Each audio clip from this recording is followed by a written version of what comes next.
WhatsApp मित्रांनो, कसे आहात तुम्ही सगळे? जसं मी प्रॉमिस केलं होतं, आज आपल्या गेमिंग विथ ज्ञान सिरीजचा पहिला व्हिडिओ आणतोय मी तुमच्या समोर. मित्रांनो, आजचा टॉपिक थोडा वेगळा आहे. आज आपण फ्रेंडशिप्स किंवा मैत्री या टॉपिकवर चर्चा करणार आहोत. हा गेमिंग व्हिडिओ नाही आहे, पण मला वाटतं हा नक्की व्हिडिओ तुम्हाला आवडेल. सो गेली 1-2 वर्ष मी एक गोष्टीचा सतत विचार करत होतो आणि मला वाटलं की ही गोष्ट मी तुमच्यासमोर डिस्कस केली पाहिजे. तुमच्यापैकी किती जणांबरोबर असं झालंय की तुम्ही एखाद्या मित्राला व्हॉट्सॲपवरती मेसेज करता आणि तो मेसेज सीनच होत नाही किंवा तिकडनं रिप्लायच येत नाही किंवा तो मेसेज ओव्हरऑल पाहिलाच जात नाही किंवा एखाद्या मित्राला तुम्ही कॉल करता आणि तो मित्र म्हणतो, "भाऊ 2च मिनिटात कॉल बॅक करतो" आणि तो कॉल पुन्हा तुम्हाला कधी येतच नाही. अजून एक दुसरा एक्झाम्पल मी तुम्हाला सांगतो. सपोज तुम्ही एखाद्या मित्राला बऱ्याच दिवसांनी भेटता.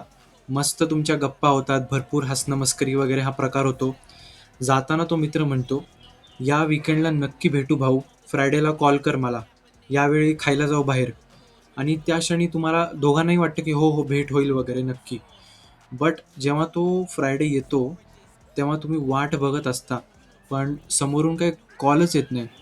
आणि जेव्हा तुम्ही स्वतःहून फोन करता, तेव्हा तो मित्र म्हणतो, की "असं काही आपलं प्लॅन होता का काही? असं काही ठरलं होतं का?" आणि तो लगेच म्हणतो, की "अरे, मी थोडा बिझी आहे. जरा कॉल बॅक करतो." कदाचित तो मित्र जेन्युइनली विसरून गेला असेल किंवा मे बी त्याला तेवढा इंटरेस्ट आता उरलेला नसेल. असे काही प्रश्न किंवा एक्झाम्पल्स मला काही गेल्या वर्षापासून पडत होते. मुख्य मला असं वाटत होतं, की आजकाल काय फ्रेंडशिप्स किंवा लोकांचं वागणं काय खरंच बदललं आहे ओव्हरऑल, की आपणच जास्ती ओव्हर थिंकिंग करतोय, ओव्हर विचार करतोय.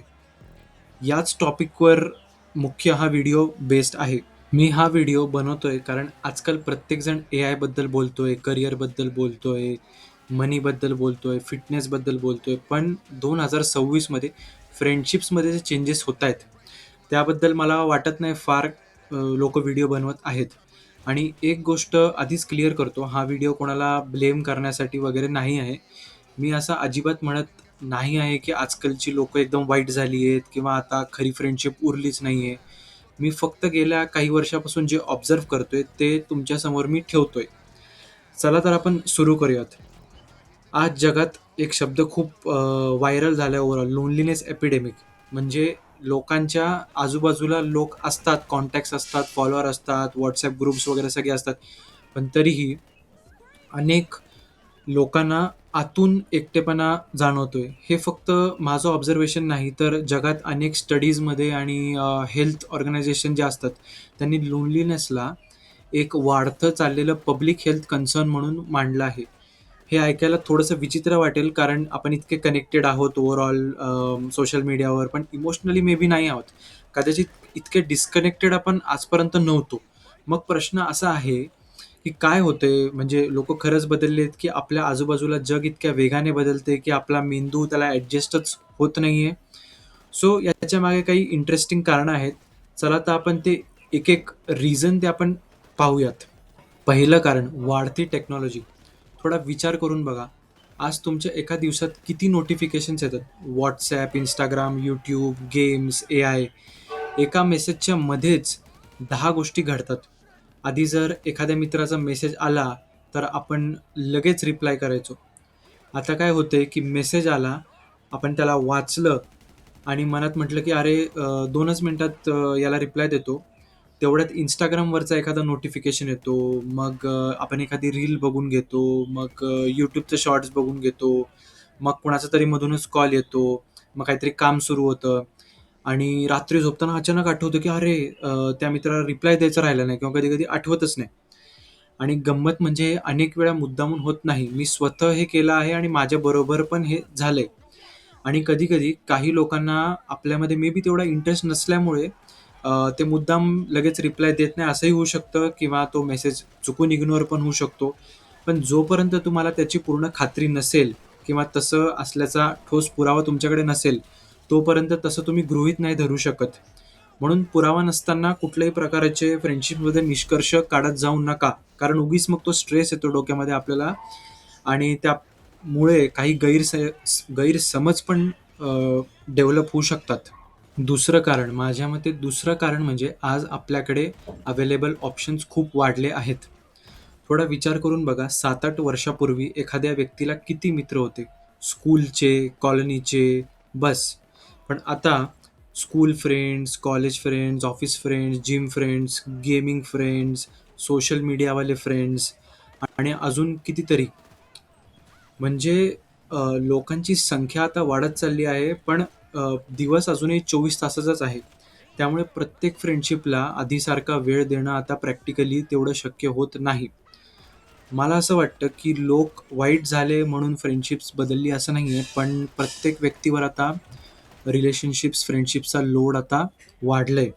म्हणून या वाढत्या ऑप्शन्समुळे आधीसारखं कॉन्स्टंट सपोर्ट किंवा इन्स्टंट रिप्लाईज तुम्हाला मित्रांना देता येत नाही किंवा त्यांना तुम्हाला देता येत नाही. तिसरं मुख्य कारण म्हणजे आपल्या मोठ्या शहरांमधली बिझी ॲडल्ट लाईफ. जेव्हा आपण स्कूल किंवा कॉलेजमध्ये असतो, तेव्हा मित्रांना भेटायसाठी आपल्याला काही एकदम सेपरेट एफर्ट किंवा वेळ काढायची गरज नव्हती.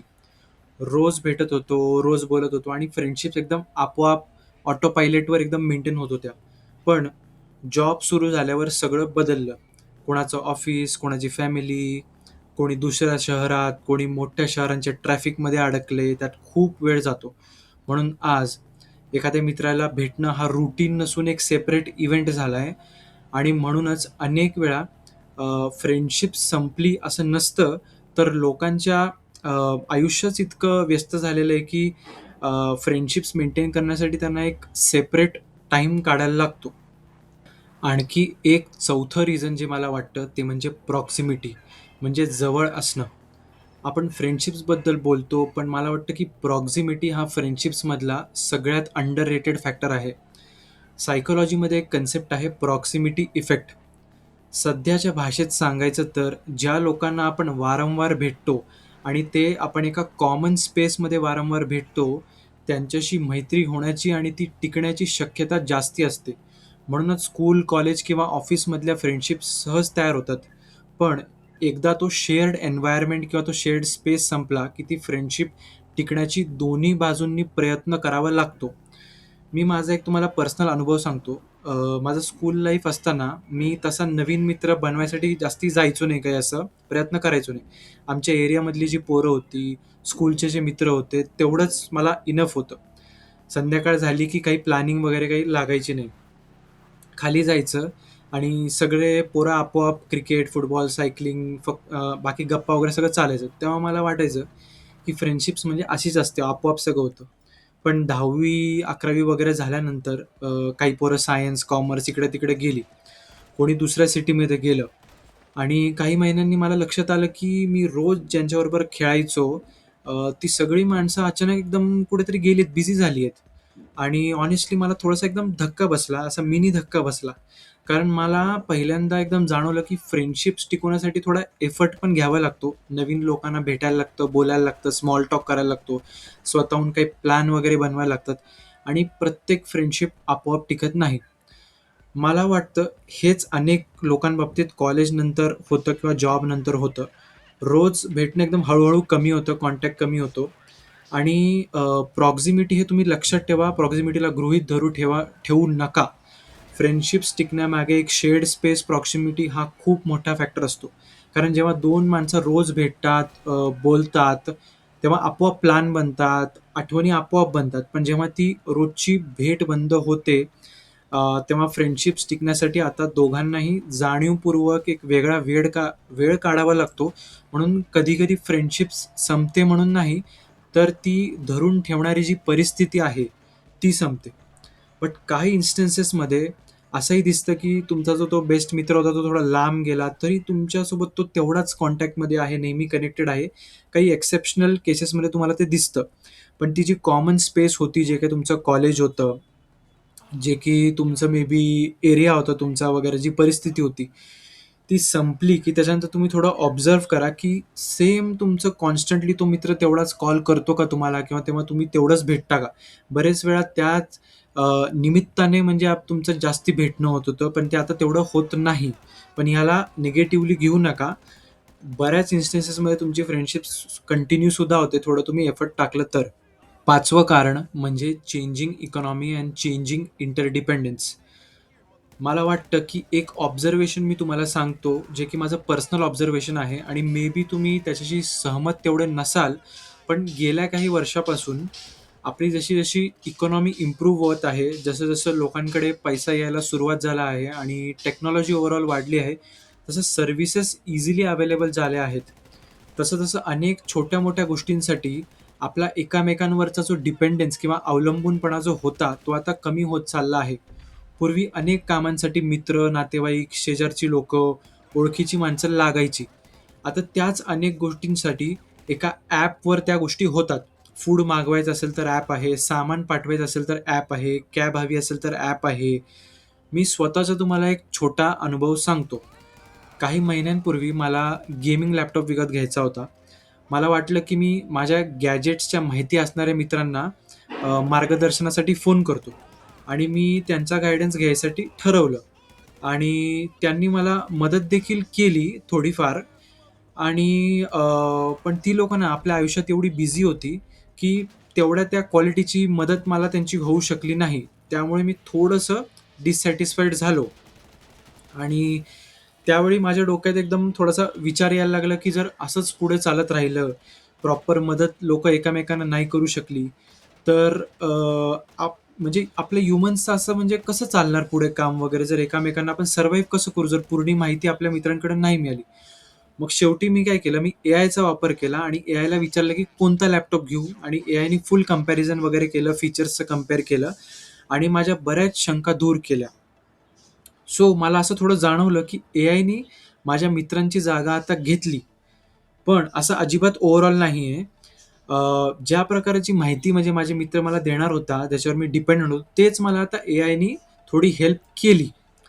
आणि मला वाटलं, की पुढच्या काही वर्षात अशा अनेक छोट्या-मोठ्या गोष्टींमध्ये प्रोफेशनल सर्व्हिसेस, ॲप्स आणि एआय लोकांचं काही प्रमाणात काम सोपं करू शकतात. याचा अर्थ फ्रेंडशिपची गरजच संपली, लोकं वाईट झाले, असं अजिबात नाही. कारण इन्फॉर्मेशन आपल्याला विकत घेता येते, सर्व्हिसेस आपल्याला विकत घेता येतात. पण विश्वास आणि जे इमोशनल कनेक्शन आहे, ते अजूनही पैशाने आपल्याला विकत घेता येत नाही. म्हणून मला वाटलं, की आपल्या रिलेशनशिप्सचं महत्त्व कमी झालेलं नाही. पण त्या रिलेशनशिप्सकडून आपण काय अपेक्षा ठेवतो, ते नक्की आता बदलत आहे. आणि तुम्हाला मी एक एक्झाम्पल सांगतो आणि हा मोठ्या शहरांचाच एक्झाम्पल आहे. आधी आपल्याला कसं ना, की कुठलं एखादं नातेवाईक असेल किंवा एखादा शेजारचा आपला माणूस असेल, त्याला ना बळं आपल्याला थोडं रिस्पेक्ट वगैरे देणं किंवा सन्मान करणं किंवा त्याच्याशी नीट एकदम बोलायला लागायचं, नेहमी कॉन्टॅक्ट ठेवायला लावायचा, जरी तो माणूस बरोबर नसला तरी. कारण आपल्याला वाटायचं, की पुढे जाऊन मे बी हा माणूस मला नोकरी लावून देईल किंवा मी त्या माणसाच्या शहरात वगैरे गेलो तिकडे, तर तिकडे त्याच्या घरी मी राहू शकीन, माझा हॉटेलचा पैसा वाचेल किंवा मला कधी कुठली गोष्ट इकडनं तिकडे पाठवायची आहे, मला कुठे चार्जर पाठवायचं आहे, कुठे काय करायचं आहे, त्याच्यामुळे मला या माणसाशी एकदम माझं चांगलं ठेवायला लागेल. पण आता कसं झालंय, की बऱ्याच त्या गोष्टी आहेत ना, त्या आपण बऱ्यापैकी मोठ्या सिटीजमध्ये पैसे जर आपल्याकडे आहेत, तर आपण ते देऊन रिप्लेस करून घेऊ शकतो. ऑफकोर्स प्रत्येक रिलेटिव्हचा, मोठ्या नातेवाईकांचा सगळ्यांचा रिस्पेक्ट केलाच पाहिजे. पण कुठे-कुठे जिथे आपल्याला बळं तो माणूस किंवा ती बाई बरोबर नसली तरी आपल्याला रिस्पेक्ट द्यायला लागायचा ना किंवा कुठले शेजारचे लोकं आपल्याला आवडायचे पण नाही तरी त्यांना रिस्पेक्ट द्यायला लागायचा बिकॉज फ्युचरमध्ये ते कुठलेतरी आपल्यासाठी काम येतील म्हणून आपण रिस्पेक्ट द्यायचो. पण आपोआप आता म्हणजे डायरेक्टली लोकं असं ठरवून करत नाहीयेत, पण मी बघितलं की या ज्या सगळ्या सर्व्हिसेस अवेलेबल झाल्यात ना आणि प्रत्येकजण आता आपलं-आपलं कमवतोय त्याच्यामुळे डिपेंडन्सी एकमेकांवर आता तेवढी कमी झाली आहे. आणि आता तुम्ही सगळी लोकं म्हणाल, की हे सगळे रिझन्स वगैरे बरोबर आहेत. पण माणूस म्हणून या मॉडर्न जगामध्ये नक्की सर्व्हाईव्ह कसं करायचं आणि सायकॉलॉजीच्या भाषेत अजून पण माणूस म्हणून हे दुखणं नैसर्गिक आहे, की आपल्या रिलेशनशिप, फ्रेंडशिप मेंटेन राहणार का? कारण आपण ऑल्वेज ग्रुप्समध्ये, ट्राइब्समध्ये राहिलो आहे स्टोन एजपासून. आपली कम्युनिटी असायची, एक फॅमिली असायची आणि आपल्या त्या सगळ्या आपल्या माइंडमध्ये ती सगळी सिस्टम फीड आहे. सो नक्की करायचं काय आता? याचं जे उत्तर आहे ते एवढं सोपं नाहीये. हे situation to situation, person to person हे चेंज होईल सजेशन. सो ह्याच्यावर आपण आता थोडं बोलूयात. सो आपल्या समाजात वेगवेगळ्या प्रकारचे लोक असतात आणि त्यांचे विचार पण वेगवेगळे असतात.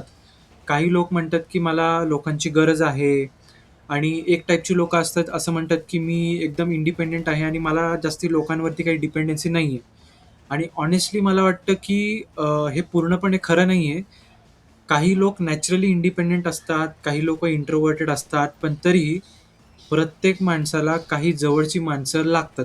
व्हॅलिडेशन लागतं, ॲप्रिसिएशन लागतं, कोणीतरी आपल्याला समजून घ्यायला असा व्यक्ती लागतो.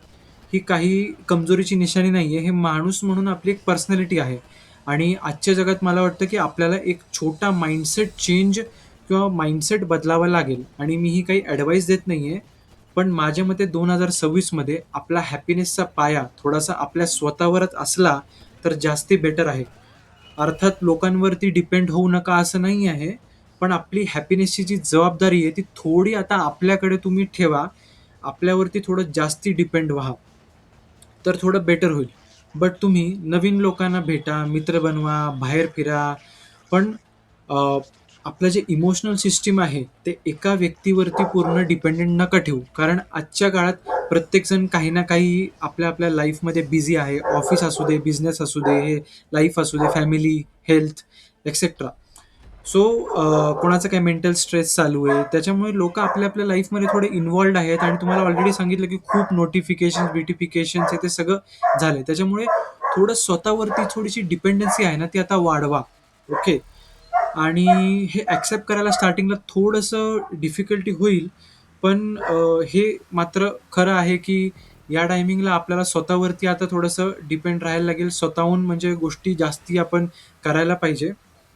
याचा अर्थ असा अजिबात नाहीये की मित्रांची मदत घेऊ नका किंवा स्ट्रेस असताना त्यांच्याशी काही शेअर करू नका. नक्कीच करा. पण जर वारंवार समोरून काहीच प्रतिसाद मिळत नसेल, तर पूर्णपणे त्या व्यक्तीवर इमोशनली डिपेंड राहू नका आणि गरज वाटली तर एखाद्या सायकॉलॉजिस्ट किंवा काउन्सिलर याची मदत घ्या. आपल्या फॅमिलीची मदत घ्या. सगळ्यात महत्त्वाचं म्हणजे स्वतःला पूर्ण असं एकटं समजू नका. सो हे झालं माझं पहिलं सजेशन. भावांनो, आता मला फ्रेंडशिप्सबद्दल अजून एक महत्त्वाची गोष्ट सांगायची आहे. आणि ती म्हणजे रेसिप्रॉसिटी, म्हणजे दोन्ही बाजूनी इन्व्हेस्टमेंट असणं. मित्रांनो, फ्रेंडशिप्स डेव्हलप व्हायला वेळ लागतो. डे 1ला, डे 10ला किंवा डे 15ला तुम्हाला कळणार नाही की पुढे जाऊन समोरची व्यक्ती तुम्हाला आयुष्यात किती व्हॅल्यू देणार आहे, किंवा तुमची जी इन्व्हेस्टमेंट आहे टाईमची ती फ्रुटफुल होणार आहे की नाही. सुरुवातीला काही लोकं फ्रेंडली वाटतात, पण नंतर कॉन्टॅक्ट कमी होतो. कधी काही लोकं सुरुवातीला कमी बोलतात, पण पुढे आयुष्यात तेच तुमचे बेस्ट मित्र होतात वगैरे. म्हणून फ्रेंडशिपमध्ये थोडा ट्रायल एंड एरर हा भाग तुम्हाला ऑलवेज करायला लागेल. आणि ते करताना कधीही थकू नका आणि निराश होऊ नका. स्टार्टिंगला तुम्हाला थोडे एफर्ट्स तर घ्यायलाच लागणार, त्याचा काही पर्याय नाही आहे. स्वतःहून तुम्हाला लोकांना थोडं भेटायला लागेल. सो नवीन लोकांना भेटा, त्यांच्याबरोबर वेळ घालवा, हँगआउट करा आणि हळूहळू बघा कोणाबरोबर तुमची वेव्हलेंथ मॅच होतीये. पण एका लेव्हलनंतर जर तुम्हाला सतत स्वतःहून मेसेज करावा लागत आहे, स्वतःहून प्लॅन्स बनवायला लागत असतील आणि एफर्ट घ्यावा लागत असेल, पण समोरून तितका तुम्हाला प्रतिसाद मिळत नसेल, तर कदाचित तुम्ही तुमची एनर्जी दुसरीकडे इन्व्हेस्ट करण्याचं बघा आणि दुसरीकडे वेळ घालवा. याचा अर्थ त्या व्यक्तीचा फुल टू फुल राग करून घेऊ नका, की तो छपरी आहे, हे वगैरे, वगैरे तसं काही करू नका. फ्रेंडशिप तोडू नका. पण कधी-कधी आपण अ, काही लोकांच्या इन्फ्लुअन्समध्ये सुद्धा येतो. काही लोकं थोडे पॉप्युलर असतात, सक्सेसफुल असतात, काही influential, good looking, good looking असतात. तरी जर फ्रेंडशिपमध्ये नेहमी एकाच बाजूने तुम्ही एफर्ट टाकत असाल आणि त्यांच्याकडून काही येत नसेल, तर तुम्हाला ऑल्वेज त्यांच्या मागे जाण्याची तेवढी गरज नाही. अशा ठिकाणी जास्ती इमोशनल एनर्जी तुमची इन्व्हेस्ट करणं टाळा. कारण शेवटी तुमची मानसिक शांती आणि तुमचा सेल्फ रिस्पेक्ट हे पण महत्त्वाचा असतो. सो मित्रांनो, क्वालिटी ओव्हर क्वांटिटी हे झालं माझं दुसरं सजेशन. आणि जर तुम्हाला वाटत असेल नवीन मित्र भेटणार कुठे, तर आजच्या काळात त्यासाठी अनेक पर्याय आहेत. विशेषतः मोठ्या शहरांमध्ये तुम्ही meetup events, book clubs, trekking groups, sports club, gym volunteering activities, fan clubs, काहीतरी NGOची काहीतरी एखादी ॲक्टिव्हिटी असेल किंवा एखादा हॉबी क्लास वगैरे मधून नवीन लोकांना तुम्ही भेटू शकता. थोडा प्रयत्न करायला लागेल. सुरुवातीला थोडासा एफर्ट टाकायला लागेल. पण अनेक चांगल्या फ्रेंडशिप्स अशा छोट्या भेटींमधून निर्माण होऊ शकतात. आता मी तिसरं सजेशन तुम्हाला देतो, जे की थोडं पर्सनल ऑब्झर्वेशन आहे आणि या बाबतीत तुमचं मत थोडं वेगळं असू शकतं, पण मला एकदा ऐकून घ्या. मला असं वाटतं, की बऱ्याच वेळा आपल्यासारख्या सिमिलर बॅकग्राऊंड असलेल्या लोकांबरोबर आपली फ्रेंडशिप टिकण्याची शक्यता ही जास्ती असते. बॅकग्राऊंड म्हणजे फक्त पैसा नाही, तर lifestyle, values, career stage, life goals etcetera. काही प्रमाणात आर्थिक परिस्थितीसुद्धा. लहानपणी आपल्याला जे जाणवत नव्हतं, कारण स्कूलमध्ये सगळे एकाच ठिकाणी असतात, एकच युनिफॉर्ममध्ये असतात, एकाच मैदानावर आपण खेळायचो. पण जसं-जसं आपलं वय वाढत जातं, तसं-तसं लोकांच्या आयुष्याचे मार्ग वेगळे होतात. कोणी बिझनेसमध्ये जातं, कोणी जॉबमध्ये, कोणी परदेशात, कोणी लग्न करून फॅमिलीमध्ये बिझी होतं आणि प्रत्येकाचं लाईफस्टाईल बदलायला लागतं. माझ्या अनुभवात जर 2 लोकांचं लाईफस्टाईल खूप वेगळं असेल, तर फ्रेंडशिप टिकणं थोडंसं कठीण होतं. उदाहरणार्थ एखादा मित्र प्रत्येक वीकेंडला महागड्या रेस्टॉरंटमध्ये जायला कम्फर्टेबल आहे आणि दुसरा मित्र प्रत्येक वेळी बजेटचा विचार करतो किंवा करावा लागतो.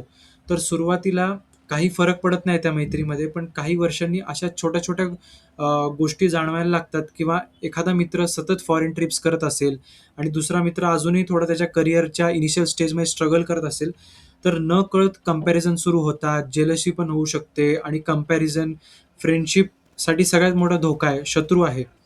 याचा अर्थ वेगळ्या-वेगळ्या बॅकग्राऊंडमधल्या लोकांची फ्रेंडशिप होऊ शकत नाही, असं अजिबात नाही. माझ्याही आयुष्यात वेगळ्या-वेगळ्या बॅकग्राऊंडमधल्या काही खूप चांगल्या लोकांची भेट होते माझी पण. पण पर्सनली मला असं वाटतं, की लाँग टर्म फ्रेंडशिप त्या लोकांबरोबर जास्ती सहजपणे टिकते, त्यांचं आयुष्य आणि रोजचं जगणं साधारण आपल्यासारखंच असतं. आणि आधी घरचे पण हेच म्हणायचे, की आपल्यासारख्या बॅकग्राऊंडच्या पोरांसोबत खेळ रे किंवा हँग कर रे. तेव्हा काय जास्ती मी ऐकायचो नाही. पण जेवढा मी पर्सनल अनुभव बघितला आहे ना, तर आपल्यासारख्या सिमिलर मे बी आर्थिक बॅकग्राऊंड म्हणा किंवा काय बॅकग्राऊंड म्हणा, सगळं कद-काठी-बिठी हे सगळं अमकं-तमकं सगळं पकडून बेसिक जर ते बॅकग्राऊंड आपल्या मित्रांचे जे स्ट्रगल्स आहेत, ते पण आपल्यासारखे सिमिलर लेव्हलचे स्ट्रगल असले, तर ती फ्रेंडशिप एकदम लांब चालते. आता इथे एक गोष्ट नक्की सांगावीशी वाटते, की प्रत्येक नियमाला एक्सेप्शन्स असतात. तुमच्यापैकी बरेच जण म्हणतील, की माझा एक मित्र आहे, आमची बॅकग्राऊंड पूर्णपणे वेगळी आहे, तरीही आमची मैत्री आजही तितकीच मजबूत आहे एकदम आणि हे अगदी खरं आहे. कारण अशा फ्रेंडशिप्स नक्की असतात. पण जर मोठ्या प्रमाणावर आपण पाहिलं, तर असे एक्झाम्पल्स तुलनेमध्ये ओव्हरऑल कमी आहेत. अनेक वेळा मैत्री फक्त शेअर्ड एन्व्हायर्नमेंट जसं की school, college, office, same school, college, office किंवा एकाच एरियामध्ये राहिल्यामुळे रोज भेटणं होतं आणि त्यामुळे ती फ्रेंडशिप टिकून असते. पण एकदा ती प्रॉक्सिमिटी संपली, की कुणी दुसऱ्या एरियामध्ये जातं, कोणी दुसऱ्या कॉलेजमध्ये जातं, दुसऱ्या शहरात शिफ्ट होतं. तेव्हा कधी-कधी त्या फ्रेंडशिपचं खरं स्वरूप आपल्याला दिसायला सुरुवात होतं. म्हणून जर तुम्हाला तुमच्यासारख्या परिस्थितीतले, तुमच्यासारखे संघर्ष करणारे किंवा तुमच्या आयुष्याच्या स्टेजवरचे लोकं भेटले, तर त्यांना नक्की तुम्ही जपा. माझ्या ऑब्झर्वेशनप्रमाणे अशा फ्रेंडशिप्समध्ये स्टेबिलिटी जास्ती दिसते. तुम्हालाही असं वाटतं का ओव्हरऑल? एकदा स्वतः ऑब्झर्व्ह करा आणि मला कमेंट्समध्ये नक्की तुम्ही कळवा. मित्रांनो, आता तुमच्यासाठी एक बोनस माहिती. आता शेवटी या फ्रेंडशिपच्या विषयाकडे आपण एका वेगळ्या दृष्टिकोनाकडून बघणार आहोत. तुम्हाला माहितीच आहे, की गेली काही वर्ष मी वैदिक ॲस्ट्रोलॉजी किंवा ज्योतिष या विषयाचा पण अभ्यास करतोय. त्यामुळे फ्रेंडशिप्स आणि सोशल रिलेशनशिप्सबद्दल ज्योतिष काय सांगतं, हे मी तुम्हाला थोडक्यात सांगतो. आणि एक गोष्ट आधीच क्लिअर करतो, तुम्ही जर ॲस्ट्रोलॉजीवर विश्वास ठेवत नसाल, तर काहीच हरकत नाहीये. हा सेक्शन तुम्ही स्किप करू शकता. या व्हिडिओचा मुख्य उद्देश असा होता, की सायकॉलॉजी आणि प्रॅक्टिकल लाईफमध्ये कसं फ्रेंडशिप्सला आपण मॅनेज करू शकतो, हे बघायचं होतं. सो ॲस्ट्रोलॉजीमध्ये कम्युनिकेशनचा जो ग्रह आहे, तो आहे मर्क्युरी किंवा बुध. माझ्या अभ्यासात मला असं दिसायला आलंय, की जर बुध हा प्लॅनेट तुमच्या कुंडलीमध्ये कमजोर किंवा वीक असेल, तर काही लोकांना स्वतःचं म्हणणं स्पष्टपणे समोरच्याला मांडताच येत नाही. किंवा समोरच्याला ते म्हणणं समजत नाही. गैरसमज होतात, आणि बरेच कम्युनिकेशन इश्यूज वगैरे होतात. आणि ज्याचा मर्क्युरी वीक आहे त्याचा फ्रेंड सर्कल पण थोडा छोटा असतो, किंवा अ, ज्याचा मर्क्युरी वीक आहे त्यालाच लोकांना जास्ती अप्रोच करायला लागतो. त्याला समोरनं तेवढा प्रतिसाद कधी-कधी येत नाही. बट प्रत्येक कम्युनिकेशन प्रॉब्लेम हा त्या बुध ग्रह मर्क्युरीशी संबंधितच आहे असं नाहीये. ॲस्ट्रोलॉजीमध्ये बरेच कॉम्बिनेशन असू शकतात आणि त्यासाठी कधी-कधी रेमेडीज पण सांगितल्या जातात. ते प्लॅनेट टू प्लॅनेट डिपेंड आहे आणि आपण स्वतःला इम्प्रूव्ह सुद्धा करू शकतो. असं नाही की तुमची किस्मतच खराब झाली असं नाहीये. पण ऑफकोर्स प्लॅनेट अफेक्ट करतात हे माझं ऑब्झर्वेशन आहे. आणि रिअल लाईफमध्ये सायकॉलॉजीवर तुम्ही जास्ती विश्वास ठेवा आणि काउन्सिलिंग वगैरे घ्या जर तुम्हाला कम्युनिकेशन इश्यूज वगैरे आहेत तर. फ्रेंडशिप्स आणि सोशल सपोर्टच्या बाबतीमध्ये वेदिक ॲस्ट्रॉलॉजीमध्ये 11th हाऊस किंवा 11वा भाव पण असतो कुंडलीचा. तो खूप महत्त्वाचा असतो. काही लोकांच्या आयुष्यात मित्र वेगवेगळ्या प्रकारची मदत करतात, जॉब रेफरन्ससाठी मदत करतात, अ, काही काम असलं तर इमोशनल सपोर्टमध्ये वगैरे वगैरे.